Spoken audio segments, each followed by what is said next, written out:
आप देख रहे हैं आवाज समाचार। शुरुआत करेंगे मार्केट अपडेट के साथ। आज बाजार में 4 दिनों की तेजी के बाद सुस्ती दिख रही है। सेंसेक्स निफ्टी की फ्लैट क्लोजिंग हुई। निफ्टी 25,104 पर बंद हुआ। सेंसेक्स 53 पॉइंट गिरकर 82,392 पर क्लोज हुआ। वहीं निफ्टी बैंक में 211 अंकों की गिरावट दर्ज की गई। हालांकि मिड कैप्स में मजबूती दिखी। हल्की बढ़त के साथ मिड कैप इंडेक्स बंद हुए। बाजार में क्या एक्शन रहा, पूरा हाल बता रही है कंचन नौटियाल। तो आज था हफ्ते का डेफिनेटली दूसरा कारोबारी दिन और आज के सत्र की बात करी जाए तो एक कंसोलिडेशन का फेस हमें मेजरली देखने को मिला। काफी सारे पैक्स ऐसे थे जिन्होंने आउट परफॉर्म किया है, लेकिन काफी सारे पैक आज हमें अंडर प्रेशर भी आते हुए दिखाई दिए हैं। बैंकिंग सेक्टर में जहां हम काफी दिनों से देख रहे थे अच्छी खासी रैली है, आज वहां पे थोड़ा सा हमें एक पेन आता हुआ दिखाई दिया है। लेकिन एट द सेम टाइम अगर हम बात करें IT पैक की तो वहां पे अच्छे खासे मूव्स हमें स्टॉक स्पेसिफिक भी और सेक्टर स्पेसिफिक भी आज के सत्र में देखने को मिले। अब बात करते हैं कि स्टॉक स्पेसिफिक एक्शन कैसा रहा है।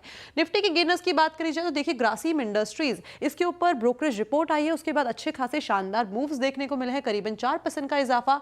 डॉक्टर एडीज में भी करीब 2.5% की तेजी है। टेक महिंद्रा की बात करी जाए तो 2% की तेजी यहां पे देखने को मिली है और टाटा मोटर्स भी करीबन 2% की बढ़त के साथ आज के सत्र में बंद हुआ है।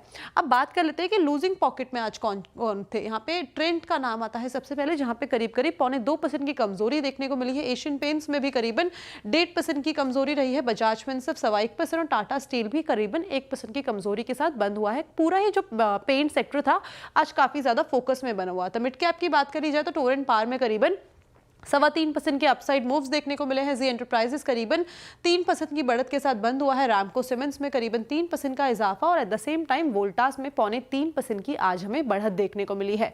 लूजिंग स्ट्रिक की बात कर लेते हैं। आरबीएल बैंक यहाँ पे करीबन 4% का डाउनसाइड। बैंक ऑफ इंडिया करीबन 2.5%। मोतीलाल ओसवाल में करीबन 2% और महानगर गैस की बात करी जाए तो 2% की कमजोरी आज के सत्र में भी रही है। मेजरली अगर हम बात करें तो एक कंसोलिडेशन का फेज मार्केट में देखने को मिला है।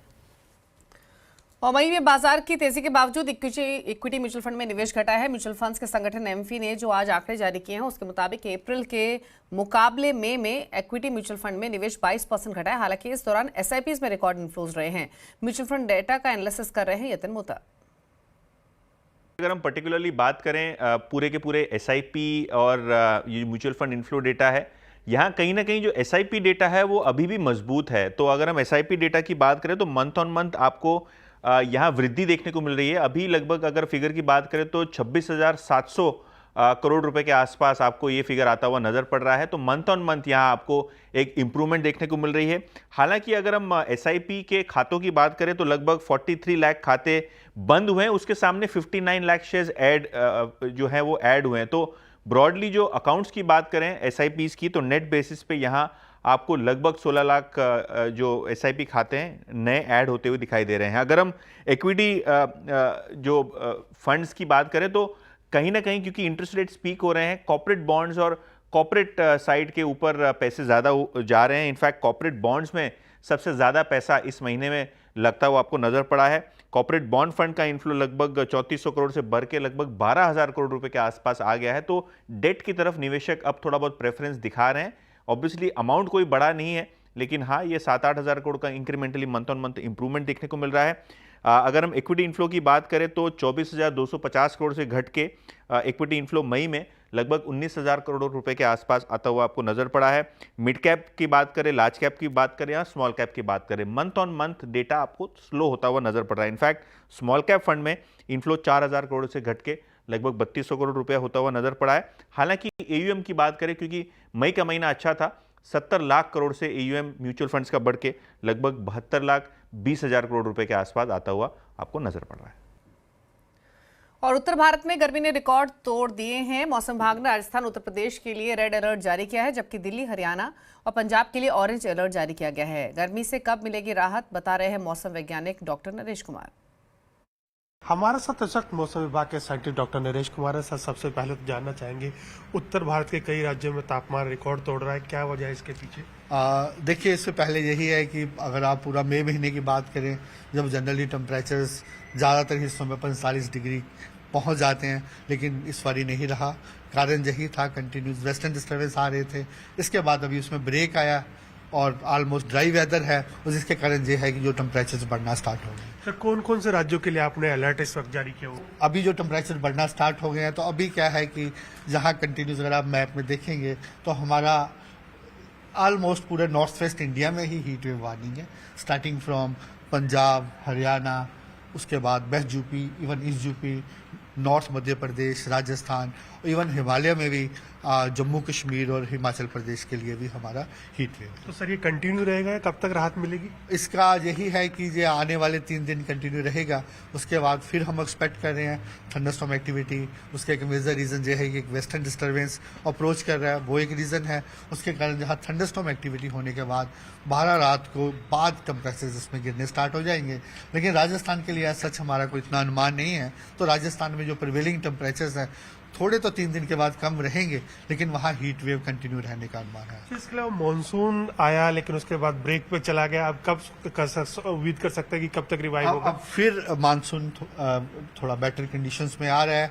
इस समय भी क्या है कि साउथ पेनिनसुला में हमारा अनुमान है कि आने वाले 2 दिन वहाँ हैवी रेनफॉल एक्टिविटी रह सकता है। उसका कारण ये है कि जो मानसून फीचर्स हैं, जनरली एक शियर जोन पैटर्न बनता है, जैसे एक जगह में हवाएं वेस्टर्ली होती हैं, ऊपर ईस्टर्लीज होती हैं, इस टाइप का पैटर्न बनता है, तो वो ऑलरेडी अभी बन चुका है। तो उसके प्रभाव से हमारा यही कि पूरा साउथ पेनिनसुला में रेनफॉल एक्टिविटी रहेगा और 2 दिन के बाद और बढ़ जाएगा, वहाँ पे 12 सेंटीमीटर। ये मुंबई और महाराष्ट्र में भी हम देख सकते हैं बारिश? हाँ जी, वहाँ भी मानसून का रेनफॉल एक्टिविटी रहेगा। उसके साथ ही 2 दिन के बाद हमें रेड अलर्ट भी हम देंगे तमिलनाडु के लिए, केरला के लिए, south interior Karnataka, coastal Karnataka और गोवा के लिए, वहाँ एक्सट्रीमली हैवी रेनफॉल मिलेगी।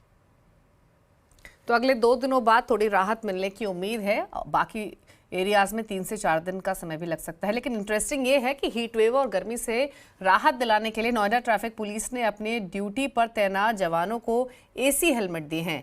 ये एसी हेलमेट चिलचिलाती धूप में कैसे ट्रैफिक पुलिस के लिए गर्मी से निपटने में मदद कर रहे हैं, इसका जायजा लिया हमारे संवाददाता आलोक प्रियदर्शी ने। जून का महीना, 45 डिग्री से ज्यादा तापमान, दोपहर में दहकता सूरज, खुले आसमान के नीचे सीधी धूप में ट्रैफिक पुलिस की ड्यूटी यकीनन काफी चुनौती भरा यानी चैलेंजिंग जॉब है। लेकिन नोएडा पुलिस ने इसका समाधान ढूंढने की कोशिश की है और इंट्रोड्यूस किया है एसी हेलमेट। जो नोएडा पुलिस के जवान हैं, इनके सर पे जो ये कैप, जो टोपी लगी हुई है, ये वातानुकूलित है। इसमें ऐसी व्यवस्था की गई है जिससे कि आपका सर ठंडा रख सके।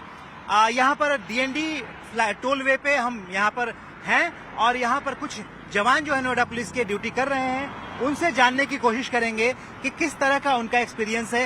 ये बताइए कि ये जो आप एसी हेलमेट यूज कर रहे हैं, एक तो इसके बता दीजिए कि इससे कितनी राहत मिल रही है और दूसरा इसका क्या टेक्निकल फीचर है, कितना यूज कर सकते हैं, कितनी देर आप यूज करते हैं, कैसे इसको यूज करते हैं? इसको हम 2-3 घंटा चार्ज कर सकते हैं। उसके बाद हम ड्यूटी के दौरान कम से कम 7-8 घंटा इसको यूज कर सकते हैं। तो ये कूलिंग देता रहता है कंटिन्यू, तो हमें गर्मी का महसूस नहीं होती। कैसे चल रहा है? बैटरी चल रहा है? बैटरी बैकअप है इसके पीछे। एक बार दिखाइए। हाँ, ये देख सकते हैं पीछे एक बैटरी बैकअप लगा हुआ है और बैटरी बैकअप से सीधे जो वायर कनेक्टेड है और इस यूनिट में एक छोटा सा फैन और एसी यूनिट लगा हुआ है, जिससे कि अंदर की जितनी गर्मी है उसको खींच के बाहर कर रहा है और अंदर ठंडी हवा अंदर दे रहा है, जिससे कि सर को नॉर्मल टेम्परेचर से कूल रखने में, ठंडा रखने में मदद मिल रही है। हेलमेट एक बार दिखा सकते हैं? ये देखिए, ये आप देख सकते हैं। इसको दिखाइए कहाँ पे ये इसका है तार और फैन के यहाँ है? ये सर इसकी वायर है इसमें हमें बैटरी में कनेक्ट करनी होती है, ये वायर होती है। हाँ, इसमें फैन लगा हुआ है। अच्छा, लो हाई यहाँ पर मेंटेन करने की व्यवस्था भी दी गई है। 100%, 75%, 50% और 25%। ये व्यवस्था ऑन ऑफ भी बहुत आसानी से कर सकते हैं। शुरुआत में पायलट प्रोजेक्ट के बेसिस पर अभी नोएडा ट्रैफिक पुलिस की तरफ से 100 जवानों को ऐसे हेलमेट दिए गए हैं जो कि सिर को ठंडा रखने में कारगर हैं और यकीनन अगर ये पायलट प्रोजेक्ट सफल रहता है तो आने वाले दिनों में नोएडा पुलिस के लिए गर्मियों के दिनों में खास तौर से काम करना काफी आसान हो जाएगा और उन्हें एक तरह से अपनी जो एक ड्यूटी है, कठिन ड्यूटी है, उसको भी बखूबी से अंजाम देने में काफी मदद मिल सकती है।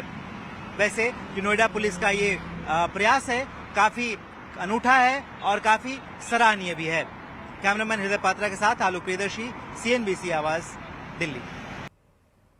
तो इंटरेस्टिंग रिपोर्ट आलोक प्रियदर्शी की तरफ से एसी हेलमेट जनौरे ट्रैफिक पुलिस ने बांटे हैं। लेकिन आगे बढ़ेंगे, स्विट्जरलैंड से भारत के pharma high and manufacturing sector में बड़े पैमाने पर निवेश की संभावनाएं हैं। हमारे सहयोगी लक्ष्मण रॉय ने एक्सक्लूसिव बातचीत की स्विट्जरलैंड के एम्बेसडर मृदुल कुमार से, जिसमें उन्होंने कहा कि फ्री ट्रेड एग्रीमेंट की वजह से भारत के एक्सपोर्टर्स को स्विट्जरलैंड का बड़ा बाजार मिल जाएगा। सुनिए क्या कहा।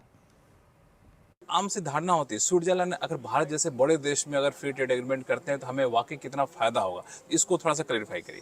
देखिए, जो करार हुआ है हम दोनों मुल्कों के बीच में, एफ्टा की 4 कंट्रीज हैं जिसमें स्विट्जरलैंड ने लीड लिया था इस करार को करने के लिए, और पिछले गत वर्ष मार्च के महीने में इस करार को हमने साइन किया था। तो ये जो फ्री ट्रेड एग्रीमेंट है, इसमें सिर्फ ट्रेड की बात नहीं है, इसमें इन्वेस्टमेंट की बात है और एम्प्लॉयमेंट जनरेशन की बात है। और दुनिया के किसी भी फ्री ट्रेड एग्रीमेंट के मुकाबले ये सबसे कॉम्प्रिहेंसिव, सबसे अनूठा फ्री ट्रेड एग्रीमेंट है। हमने ज़्यादातर कमोडिटीज़ अपनी और स्विट्ज़रलैंड की एक दूसरे के साथ, और 3 और मुल्क हैं उनके साथ, लगभग 95% टैरिफ रिडक्शन कर दिया है आने वाले समय में। इसके अलावा हमने जब स्विट्ज़रलैंड से कहा कि इसमें तो आपका ज़्यादा फ़ायदा है, बिकॉज मैं आपको 1.4 बिलियन स्ट्रॉन्ग इकॉनमी पॉपुलेशन दे रहा हूँ, उनकी इतनी बड़ी मार्केट दे रहा हूँ, तो आप मुझे रिटर्न में क्या दे सकते हैं। इस एग्रीमेंट में ये भी कहा गया कि अगले 15 साल में $100 बिलियन का हम FDI करेंगे इंडिया में, और कमिटमेंट है ये। तो ये FDI का सबसे ज़्यादा पोटेंशियल सेक्टर कौन सा आपको दिख रहा है? आपने बिल्कुल वाजिब सवाल पूछा है। मुझे लगता है कि बायोटेक, फार्मा, जो स्विट्ज़रलैंड की बहुत बड़ी स्ट्रेंथ है, दुनिया की 2 बड़ी कंपनियों में से शुमार रॉश और नोवार्टिस यहाँ पर है, तो बायोटेक फार्मा एक बड़ा सेक्टर है। उसके अलावा आप हैवी इंजीनियरिंग देखें, प्रिसीजन इंजीनियरिंग देखें, मशीन टूल्स देखें। हमारे मुल्क में जो सबसे बड़ी समस्या है वो ये है कि हमारे पास बहुत अच्छी क्वालिटी की वेल्डिंग नहीं है जो हम सबमरीन में इस्तेमाल कर सकें। तो ये सारी की सारी टेक्नोलॉजीज़ जो आप बढ़ते जाएंगे तो आपको डिटेल में जाएंगे तो समझ में आएगा, ये स्विट्ज़रलैंड के पास है। इनका जो मार्केट बेस है छोटा है, हमारा मार्केट बेस बहुत बड़ा है। इनकी उम्मीद है कि इनकी जो टेक्नोलॉजी है वो हम अंदर लें, हमारे देश के अंदर, इंडस्ट्रीज़ के अंदर, और उससे उसको स्केल अप करके सारी दुनिया में अच्छे रेट पर उस प्रोडक्ट को बाहर बेचें। एक दूसरा सवाल इसी से जुड़ा हुआ कि इंडिया के लिए स्विट्जरलैंड में क्या पोटेंशियल आप देखें in terms of job, in terms of trade market? देखिए, स्विट्ज़रलैंड हिंदुस्तान के 10 सबसे बड़े ट्रेडिंग पार्टनर्स में से एक है, और गत वर्ष करीब $26 बिलियन का हमारा गुड्स ट्रेड था। उसके अलावा करीब $5 बिलियन का हमारा सर्विसेज था। तो जहाँ तक ट्रेड और सर्विसेज सेक्टर का ताल्लुक है, करीब $31 बिलियन सालाना हम इनके साथ खरीद बेच करते हैं। ये अपने आप में एक बहुत बड़ा अमाउंट है। हमारी बहुत सारी कंपनियां यहाँ आकर भी इन्वेस्ट कर रही हैं। तो अगर आप हिंदुस्तान की इन्वेस्टमेंट यहाँ देखेंगे, करीब $9 बिलियन की इन्वेस्टमेंट क्यूमुलेटिव हमारी कंपनियों ने यहाँ की है 2000 से, और $11 बिलियन की इन्वेस्टमेंट स्विट्ज़रलैंड की तरफ से हमारे यहाँ गई है। तो ये ट्रेड के माध्यम में भी और इन्वेस्टमेंट के माध्यम में भी बड़ी अच्छी एक म्यूचुअली बेनिफिशियल और कॉम्प्लीमेंटरिटी वाली रिलेशनशिप है। और एप्पल ने वर्ल्ड वाइड डेवलपर कॉन्फ्रेंस में ऑपरेटिंग सिस्टम iOS 26 का ऐलान किया। लिक्विड ग्लास डिजाइन सिस्टम वाला iOS 26 अपने साथ पूरे सिस्टम के डिजाइन में बदलाव लेकर आ रहा है। ये एप्पल इंटेलिजेंस और कई ऐप अपडेट से भी लैस होगा। इसमें कई स्मार्ट फीचर्स होंगे। कंपनी ने 9 जून से डेवलपर्स के लिए बीटा वर्जन लॉन्च कर दिया है और इसका इस्तेमाल करने के लिए आपके पास डेवलपर अकाउंट होना चाहिए। वहीं जुलाई में पब्लिक के लिए बीटा वर्जन रिलीज किया जाएगा। एप्पल ने कहा है कि बीटा वर्जन में बग्स हो सकते हैं और इसका असर पड़ सकता है। फाइनल वर्जन इसी साल एप्पल इवेंट के बाद यानी सितंबर में लॉन्च किया जा सकता है। और मनी कंट्रोल ने अपनी अल्ट्रा प्रीमियम ऑफरिंग के तहत money control super pro your investment super power launch कर दिया है। इसके तहत सेबी रजिस्टर्ड एनालिस्ट निवेशकों को निवेश की बेहतरीन सलाह देंगे। आइए हम आपको सुनाते हैं मनी कंट्रोल सुपर प्रो के लॉन्च के मौके पर सीएनबीसी आवाज के मैनेजिंग एडिटर अनुप सिंगल की रजिस्टर्ड रिसर्च एनालिस्ट के प्रो पैनल से बातचीत के कुछ अंश। सब लोग पूछते हैं क्या लेना चाहिए, कोई पूछता नहीं है क्यों लेना चाहिए। Ultra premium intelligence led markets product that also goes several steps ahead to offer structured real time investing guidance for today's investors. Retail को इमोशन से एग्जीक्यूशन पे शिफ्ट होना पड़ेगा। ये प्रोडक्ट स्पेशली उन रिटेल इन्वेस्टर्स और ट्रेडर्स के लिए बनाया गया है जो क्लैरिटी के साथ एक्शन लेना चाहते हैं। I say there is a saying, retailers lose money via averaging or leveraging. Just remember one thing, भाव भगवान छे। Whether you are a trader looking for entry points or an investor tracking corporate action, Super Pro keeps you ahead of the curve.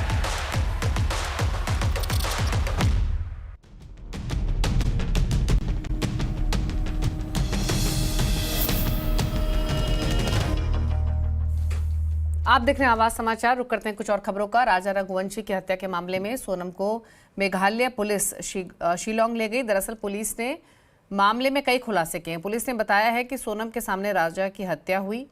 आरोपी विशाल ने राजा पर पहला वार किया था।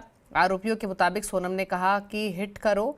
हत्या के बाद सोनम सीसीटीवी में 3 आरोपियों के साथ दिखी। सोनम और आरोपी लगातार आपस में बात कर रहे थे। पुलिस का कहना है कि मर्डर में इस्तेमाल हथियार गुवाहाटी से खरीदा गया था। इसके अलावा हत्या के बाद सोनम इंदौर गई, वहां राज कुशवाहा से मिली और इसके बाद गाजीपुर पहुंची। पुलिस का कहना है कि उनको शक इस बात से हुआ कि हनीमून के दौरान सोनम ने कोई फोटो अपलोड नहीं की, लेकिन हत्या के बाद राजा के अकाउंट से तस्वीरें पोस्ट की गई। फिलहाल 20 अधिकारियों की कोर टीम पूरे मामले की जांच कर रही है। 120 से ज्यादा पुलिसकर्मी जांच में जुटे हैं। शिलोंग के एसपी विवेक सीएम का कहना है कि सोनम और राज के खिलाफ पक्के सबूत हैं। Whether Sonam she's ये कांड किया था 3 आदमी के साथ, and who these people were by 5th and 6th we had already ascertained, and to confirm things and plan things and all that, team had to leave on the 8th. और इस honeymoon horror को लेकर पूरे देश में चर्चा गर्म है। आज आवाज अड्डा में इसी पर करेंगे हम चर्चा। रिश्ते तार और इस पूरे ही मामले पर ये स्पेशल शो हमारा देखिए आवाज अड्डा। आप जुड़ी हमारे साथ 7:57 पर।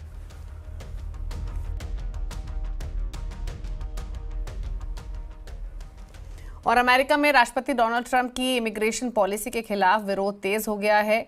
लॉस एंजलिस से लेकर न्यूयॉर्क तक सड़कों पर लोग उतर आए हैं और जगह जगह आगजनी, फायरिंग और पुलिस से झड़प की घटनाएं सामने आ रही हैं। लॉस एंजलिस में इमिग्रेशन विभाग की छापेमारी के बाद माहौल और तनावपूर्ण हो गया है, जहां प्रदर्शनकारियों के फ्रीवे जाम कर गाड़ियों को आग लगा दी। हालात काबू में लाने के लिए पुलिस ने लाठीचार्ज, आंसू गैस और रबर बुलेट्स का इस्तेमाल किया। बिगड़ते हालातों को देखते हुए ट्रंप प्रशासन ने लॉस एंजलिस में 2000 नेशनल गार्ड्स की तैनाती का आदेश दिया। उधर न्यूयॉर्क में भी लोग ट्रंप की नीतियों के खिलाफ उग्र प्रदर्शन कर रहे हैं, जिन्हें काबू में करने के लिए पुलिस लगातार प्रयास कर रही है। और मुंबई लोकल में लटक कर सफर करने वाले रोज जान जोखिम में डालते हैं। कल ऐसे ही एक हादसे में 4 लोगों की जान चली गई। आखिर क्या है इसकी वजह? कंज्यूमर अड्डा में इसी पर करेंगे चर्चा शाम 5:57 में।